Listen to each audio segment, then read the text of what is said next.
ప్రియమైన సహోదరుడా, పరిశుద్ధమైన బైబిల్ గ్రంథం ఈ విధంగా సెలవిస్తుంది ప్రియులారా.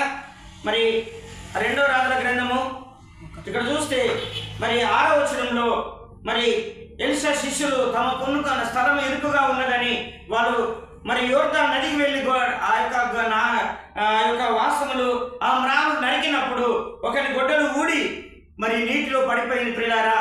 అయితే ఆ గొడ్డలి ఎరువు తెచ్చిన గొడ్డలి తనది కాదు. అయినప్పటికీ ప్రియులారా ఆ ఎక్కడ నీళ్ళలో పడిపోయిందో ప్రియులారా అందరూ ఒకటి చేస్తే ఆయన ప్రత్యేకించబడ్డాడు. సంఘములో నీ జీవితంలో అందరితో కలిసి ఉండకుండా ఈ ఒక్కని వల్ల గొడ్డల మానవ నరకాలని నీ వ్యక్తిగత తీర్మానం, వ్యక్తిగత ఆలోచనలు నీ జీవితాన్ని ముంచేసేటిగా ఉంటున్నాయి. కాబట్టి ఈ రోజే సమాజంతో దైవ సేవకులతో కలిసి ఉంటే నీకు ఈ ప్రమాదం రాదు.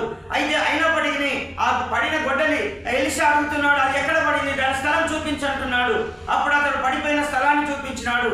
నీ జీవితంలో నువ్వు ఆరాధనలో పడిపోయినావో, బైబిల్ మందిరానికి ఖర్చులో పడిపోయినావో, దేవుని ఆరాధించులో స్తుతించులో పడిపోయినావో, ఈ రోజు ఆ స్థలాన్ని చూడు. నీ సమాధానాన్ని పోగొట్టుకున్నావో, గొడ్డలి పోగొట్టుకున్నట్టుగా నీ ఆస్తి అంతస్తులు, నీ పేరు ప్రఖ్యాతులు పోయి ఉంటున్నాయో, నీ ఆరోగ్యం కోల్పోయిందో, అయితే ఈ రోజు ప్రభుకు ఆ స్థలం చూపిస్తే చాలు, నిన్ను లేవనెత్తి నిన్ను తన రాజ్యానికి వారసులుగా దేవుడు చేసుకోబోతున్నాడు. అయితే ఆ స్థలం చూపిస్తావా?